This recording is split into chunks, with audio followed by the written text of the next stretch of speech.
We worship a Messiah who suffered. So by my suffering, do I not move closer to heaven? Now, what could be more sanctimonious than that? That's her stance for most of the movies, that she's on this earth to endure the slings and arrows of insulting letters and so on. And yet, Marie, without, again, spoiling anything, as you say, as the film goes along, and one thing I did like about it was it sets you up that way, and it does actually undercut a lot of those assumptions, and it makes you sort of rethink things a bit. So I wouldn't call it a profound film whatsoever, but it has enough substance that it can sort of take you along that character arc, if you will. Hello, and welcome to At the Movies with Mike and Marie, a show brought to you by Howard Community College, where two film professors talk about movies. I'm Marie Westhaver. And I'm Mike Giuliano. And today we're going to talk about Civil War and Wicked Little Letters. And starting with Civil War, Mike, I try never to read anything before I go in, so I kind of thought it was going to be about the Civil War, but it is decidedly not. Without giving away the story, because a lot happens in this movie, how would you set this movie up for our viewers? I think a great debating point is, what is it really about? What is the subject matter? I have a theory, a notion, rather cynical, that most mainstream Hollywood movies are afraid of genuine political content. I think we occasionally have feature films that are ostensibly political, but you know what? As it plays out, it somehow becomes more generic, or you don't want to lose any voters, as in theater goers, however you want to couch this. And that'd be a more extended discussion. But I think Civil War would be a case in point here. So whether to my credit or discredit, I actually had read a lot about it before I saw it. And so I had preconceived notions, which I would have had anyway. At the very beginning of this film, Civil War, you are led to believe, and it's certainly reinforced in the opening minutes, that with the January 6th insurrection in mind, this is a film that is set in the very near future. It's going to be a little vague and baggy, but that's okay in terms of some of the specifics, but that's the basic ground rule. Because bear in mind, without getting on a soapbox myself, there were people at that rally, if I can call it a rally, who were wearing T-shirts that said MAGA Civil War. So already this is something out and about, certainly in the social media world. But anyway, not getting sidetracked with political tirades of my own here. With that as like an opening notion, within a few minutes, the film had me and then almost completely lost me. And when I say lost me, I don't mean confused. I mean alienated and actually kind of turned off. And I'll tell you why, because if you think about what some likely scenarios might be in the wake of January 6th, and again, I'm not playing partisan politics, am I on this side or that side, but what seems likely, what seems possible. This film was almost immediately ridiculous in that respect. For instance, it is about a civil war. It's about a secessionist movement. But right from the get-go, we're told that, well, who, meaning which states, are seceding from the Union? Get this, it's Texas and California.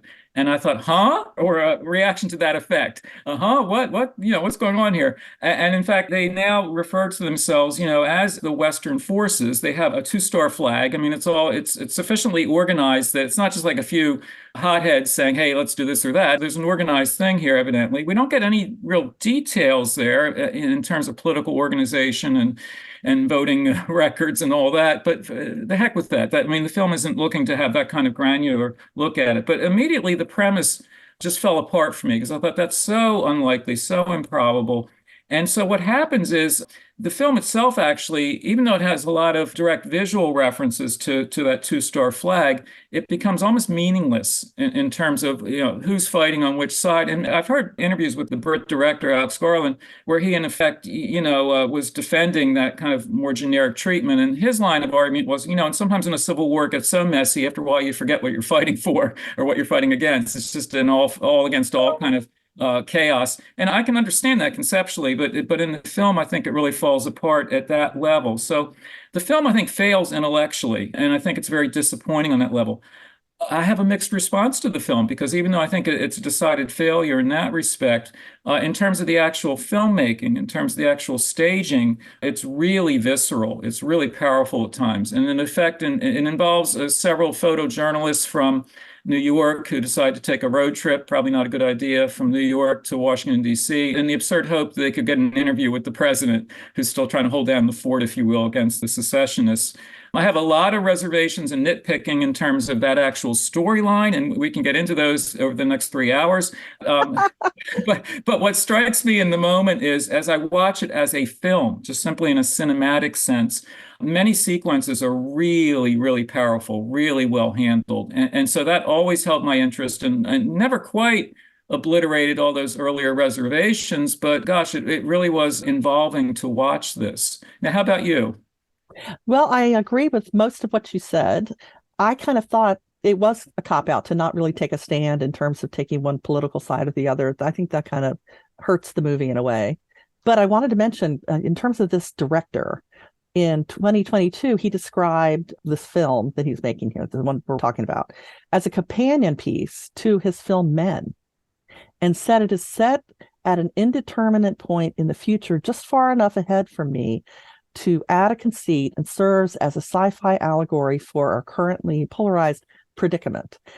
Okay, so, setting that out there, when I thought about the movie Men, I thought that was disquieting in some of the same ways as this movie was. I thought a few scenes that really left you very uncomfortable.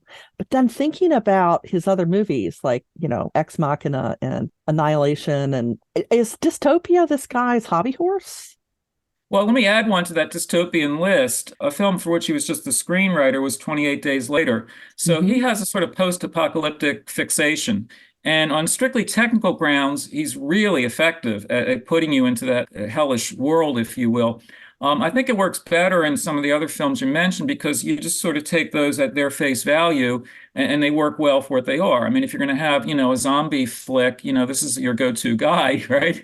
But if you want to have a film with greater pretensions, if you will, this film, I think, is reaching, it's stretching. There are only a few scenes where I think it shows any indication of what it might have been. We'll talk more about the characters and storyline and so on, but it's a deliberately demographic mix of characters. What I mean awkwardly by that is the fact that in the casting, they wanted, we're going to have a white woman, we're going to have, Asian characters, black characters, whatever. That's actually, it's not just a matter of like PC casting whatsoever. It's actually integral to the storyline. And I think it works well in the sense that if you do have a civil war, one side against the other, how do you define these sides? Playing off of a lot of the controversies that we're living through day to day here, there are hot button issues of race and class, et cetera. So in the casting, it makes perfect sense there. So anyway, there's one scene that I think is really powerful, not just in the staging, but in having genuine political content. Our photojournalists are on the road. Just by chance, they come upon what amounts to a killing field, an execution site. They're not quite sure what they've stumbled on, whose side is this even, and there's a what might be a soldier, several what might be soldiers, or then again, self-appointed militia. We're never quite sure there, and that works really well. It's really creepy. You're like, who are these guys? What do they represent? And the guys have got guns and they're about to use them on our photojournalists. And we've learned earlier in the film that journalists are fair game for, take shots at them. And so it's really a scary scene. But what makes it so effective is the fact that the soldier is kind of staring them down one by one. And he's asking the question, what kind of American are you? And based on their answer, he's going to either shoot them on the spot or let them live. That is such a powerful scene because that crystallizes for me what the rest of the film in a way should have been about, as in when people are being defined by race and class, et cetera. That's a kind of civil war right there, even before you get into organized political forces. So, Marie, what's your sense? Because let me ask you this then. This is a director who clearly has the technical chops, but I just think at a kind of conceptual / intellectual level, this thing's not really thought through very well. I agree, but there are some scenes that are really powerful. Having said that, this is a movie that I found traumatizing in some of the scenes you described. So it's the kind of movie I'm glad I saw, but I would never watch it again. If it came up on cable, I would never, let me tune in. Would you recommend it to friends? Because we recommend films to our friends. Would you recommend this to our friends who are listening to us right now? I would not recommend it. And it isn't because it's a bad movie. It doesn't hold together enough in ways that it should. I mean, it's great when it's a movie about, what does it cost a person to become a photojournalist and actually do wartime photography? They get that. They nail that part. You get to see Kirsten Dunst discuss that. She's dealing with a protege of a sort, telling her, how and what to do. But at the moments when it comes up like, how can you just stand there with that camera? and not help her do something. And she says, we're recording so others can see.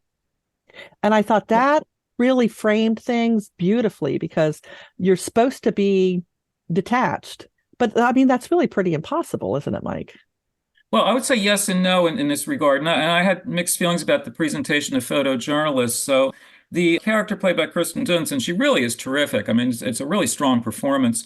Her character's name is Lee, and people within that photojournalism world immediately pick up on Lee Miller, who was a famous photographer back in the 40s. At a time when there were combat photographers in Europe, she was one of the few women with a camera on the front lines that way. When Dachau was liberated, she took really gripping photographs of that. And she really is, a real fascinating figure in terms of cultural history as much as photojournalism. So that kind of referencing is there. And you see the Kirsten Dunst character, Lee, as a kind of modern day or near future equivalent for that. And I like that grounding. Other things, though, at the professional level and at the level of credibility, sort of fall apart a bit. For instance, these photojournalists are the character of Lee and a few of the others in the film are said to be working for Reuters, the international news agency. And yet, when you see them photographing out there in the field, the world is falling apart. It's near chaos. We never see them actually like sending the photos out or them being published somehow. I mean, I don't just mean like old-fashioned newsprint, even like online or something. It's like somehow the process gets squelched there. And you're not sure, well, wait a minute, you're taking all these pictures. What's going to happen to them? Will the world see them? And one reason I feel that way is along for the ride is a character named Sammy, played by Stephen McKinley Henderson. That's an actor I'd seen on stage in August Wilson plays, and he's really good. He's an African-American journalist, and he works for what's described as what's left of the New York Times. So for even like the most powerful of newspapers is barely holding on. So how are these people getting anything out there and to what effect? And the fact that even his character, Sammy, he's lived a lot of life, let's put it that way. And he's a humanizing presence in the film and appreciated at that level. But he's not really doing any work that we can see. He's just sort of along for the ride. And I thought, well, is the Times still giving him a paycheck? And how does he receive his paycheck? And you know what I mean? Like I start to nitpick in really mundane ways. And that's where, again, I think the story is undercooked, if I can put it that way. It's just not fully thought through at that level. And then there's this, as you mentioned, a mentoring relationship between Lee and a young woman who wants to be a photojournalist. Indeed, Jessie, who actually shoots in black and white because she's sort of old-fashioned in her aesthetic and all. But I thought, well, wait a minute, would publications want black and white photos at this point? And again, how does all this work? And that's where it's more at the matter of what I call scripted convenience.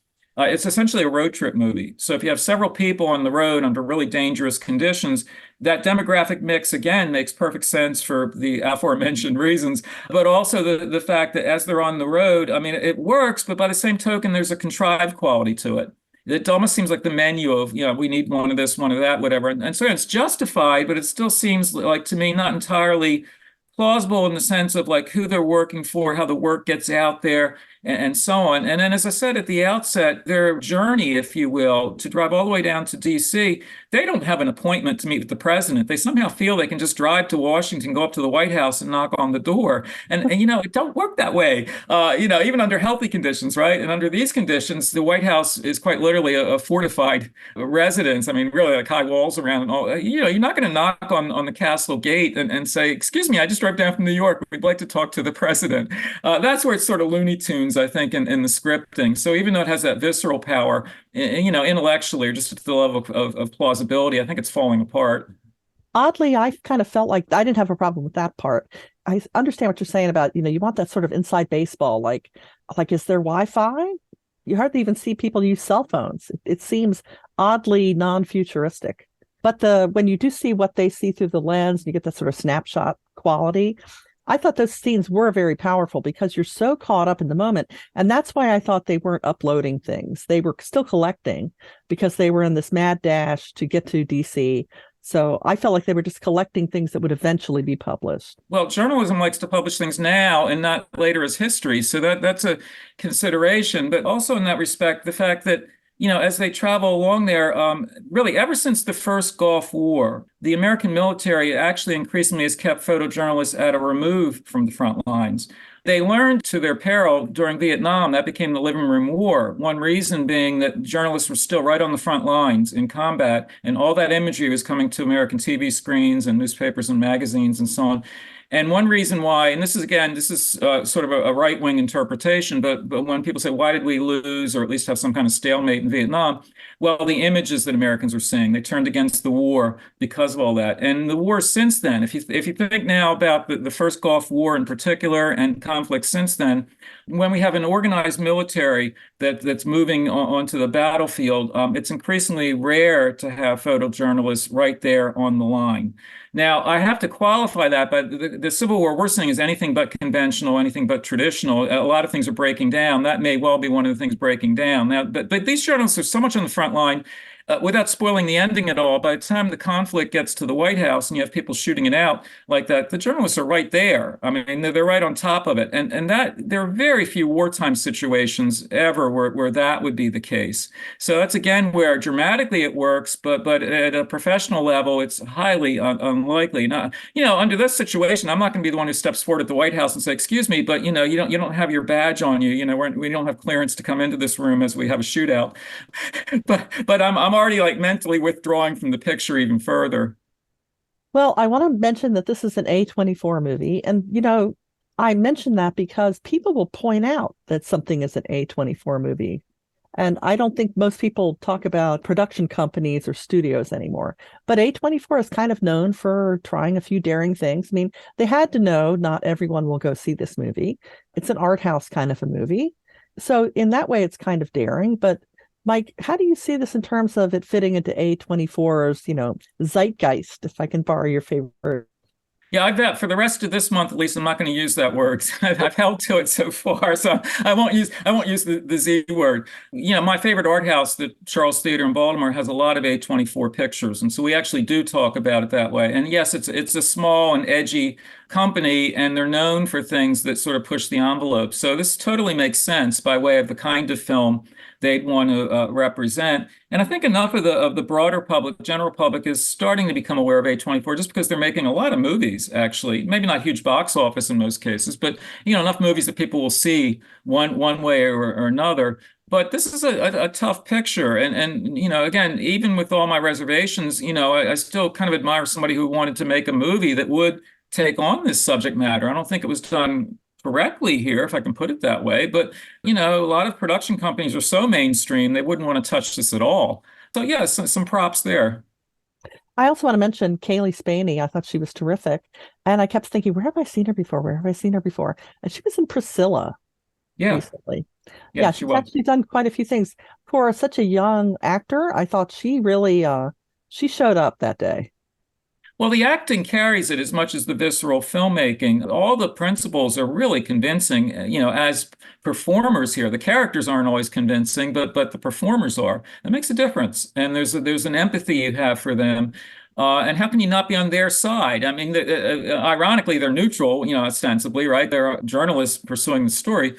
But essentially, we are on their side. And I think that keeps us going all through the ride. So, as much as I'm bothered by so many aspects of the film, I cared about these people as people. So, I'm not going to say who gets shot, who lives, who dies, but you really worry about these things because any of them could be shot down at any moment.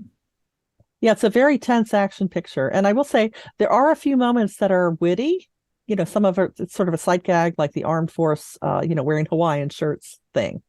There are some moments where I think they really do hit it well, but this is not a movie that's for everybody. But moving on to our second movie, Wicked Little Letters, I think this is a movie for everybody. And I would first describe it as Hawthorne-esque.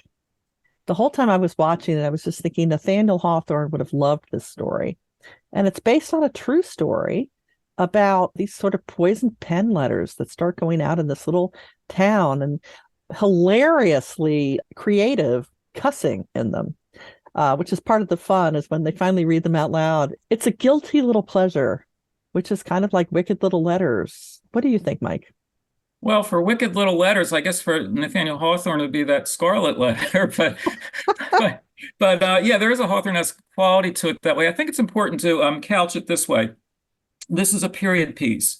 It takes place in a small English village just after World War I, 1920, give or take, but the war is very recent for these characters, and we'll talk some more about the significance of that. But what strikes me about the premise is that whether rightly or wrongly, when we think about a period piece in general and a sort of twee or potentially twee comedy of that sort, we have, when I say we, I mean, I include myself, we have genteel notions almost of, oh, they're going to be quaint and eccentric, idiosyncratic characters, and they may use the occasional naughty word, but you know, blah, blah, blah, it's going to be, you know, PG rated, if you will. Well, let me tell you, this film certainly cuts against that. And I think that's the initial appeal of the film, is that it has that kind of village demographic in a, you know, picture postcard England. And yet, the moment people start talking, I'll just say it's rather salty language. And the reason in particular is what Marie mentioned. There are mysterious letters being sent, really vile letters, all kinds of horrible allegations against their fellow villagers, and using the most profane language in such unusual combinations. Like sometimes, like when you're insulted, you wonder, like, well, what was I just called? You know, like I've never used that adjective with that noun before. You know, that kind of a thing. Where it's like really weird to contemplate. Now, this is where I had mixed to ultimately kind of negative feelings about the film. Is I think all that's very funny at first because it not only is that premise amusing and based on fact, as you mentioned, but the fact that, as you would expect in a film like this, there's some really fabulous English actors, the reliables. They always come through. It's always great to see them. So it's a real pleasure to see them. And it's a pleasure to see little old ladies using cuss words. I mean, how else to put it, right? So it's really funny for a while. But my response was, this is a 100-minute long film, which is about the right length. But after about a half hour of it, I thought, okay, it's starting to wear thin. The first few times I see these old ladies, they're not old ladies, but all these villagers sitting around, you know, reading letters aloud in the cuss, I'm laughing too. It's a guilty pleasure. I giggle that way, right? But after about a half hour, I think, okay, I get it, I get it, I get it. And then in terms of, well, who's the source of these profane letters? It's set up as a mystery story. I watched it with an audience where during our audience discussion afterwards, people were more or less agreeing that, well, the mystery is not such a mystery. Most of us had sort of figured out, you know, who's behind the letters long before the characters did in the film. And that can be a problem with a mystery like this. How dense are you people? Who do you think is writing these letters? And so that sort of spoiled it for me a bit there. So my ultimate feeling, and when I say mixed feelings, I thought it was enjoyable. It was okay. I'm not making great claims for it. And I would recommend it in the sense that, you know, it is something that will have you smiling all the way through and laughing often enough. And we can't say that about Civil War. So there you go. There you go. Well, I would say, you know, I love Olivia Colman, and she is wonderful in this. She has to play, you know, the uptight, very pious Christian woman who lives next door to this free spirit, played by Jessie Buckley. And both of them are great, but they are at opposite ends of the spectrum in terms of decorum and upbringing, really literally everything. But they're actually kind of similar. And I think the movie does a really good job of showing you characters that first seem like stereotypes. And then suddenly you sort of realize when they sort of develop the idea of the two women being friends, that they really are just two different sides of the same coin. That I thought was done deftly. And I will also say, watch it just to watch Timothy Spall, who is just odious in this.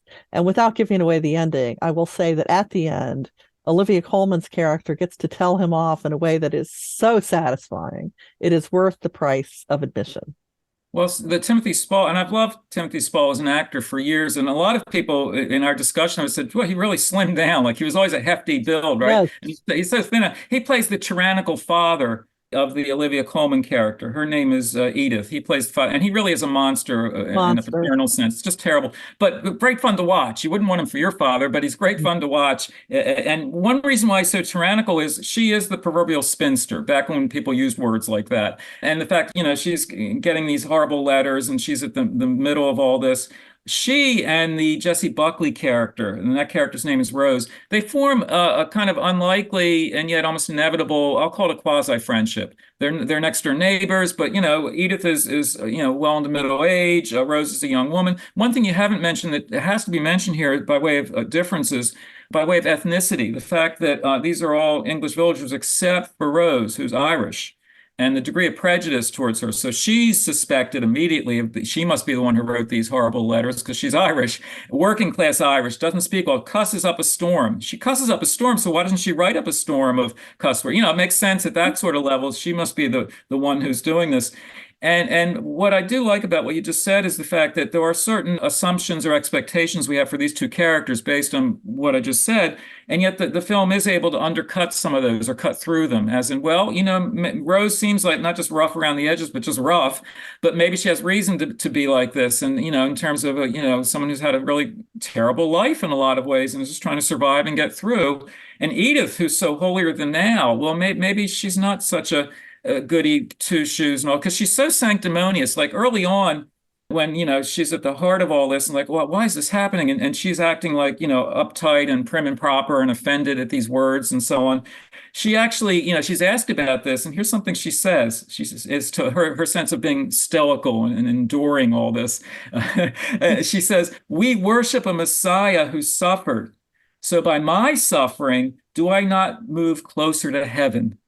Now, what could be more sanctimonious than that? That's her stance for most of the movies, that she's on this earth to endure the slings and arrows of insulting letters and so on. And yet, Marie, without, again, spoiling anything, as you say, as the film goes along, and one thing I did like about it was it sets you up that way, and it does actually undercut a lot of those assumptions, and it makes you sort of rethink things a bit. So I wouldn't call it a profound film whatsoever, but it has enough substance that it can sort of take you along that character arc, if you will. But even that doesn't really entirely satisfy, because although I enjoy the character arc and that evolution, watching it, I'd sort of figured out what the deal was pretty early. And then I just thought the villagers were rather dense and not figuring it out themselves.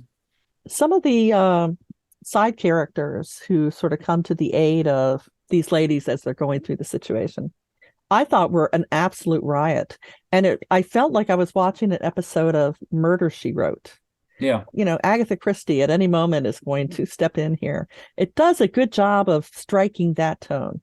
Now, you touched on the idea of the significance of the era, and it kind of, I think you might have been alluding to the fact of Jessie Buckley's Rose character having to try to fit into her new life by telling stories that weren't quite true, which makes you suspect her of not being an honest broker. Thank you for saying this, because this is right after the First World War. And, bear in mind, the Brits had really suffered through that, for 4 long years. And while the men were off fighting, the women were back home taking over many of the jobs in field and factory that the guys had had. Now the guys have come back and reclaimed their jobs. And that's actually something that is talked about in the film. Bear in mind that the suffragette movement is percolating in England too, but it takes longer to percolate there. In the US, American women get the vote in 1920. In the UK, they don't get until 1929. So these issues, again, they're not always foregrounded in the film, but they are mentioned occasionally. I think it's sort of an implied backdrop for this in terms of women being assertive that way. And the Rose character, who's just a nonstop talker and cusser, and she tells some significant lies in the film, but she might have valid reasons for telling those lies. And again, without spoiling what the lies are and what the truth is, she becomes very sympathetic in that regard. And Edith, it's safe to say, becomes less sympathetic in some respects. And so again, I think that's to the credit of the film. And to pick up on your other point there, as I mentioned at the outset, to use the baseball analogy, they're the deep bench, if you will. There's such great British acting talent. And a lot of those supporting roles are relatively minor characters, but a pleasure every time they're on screen. I think of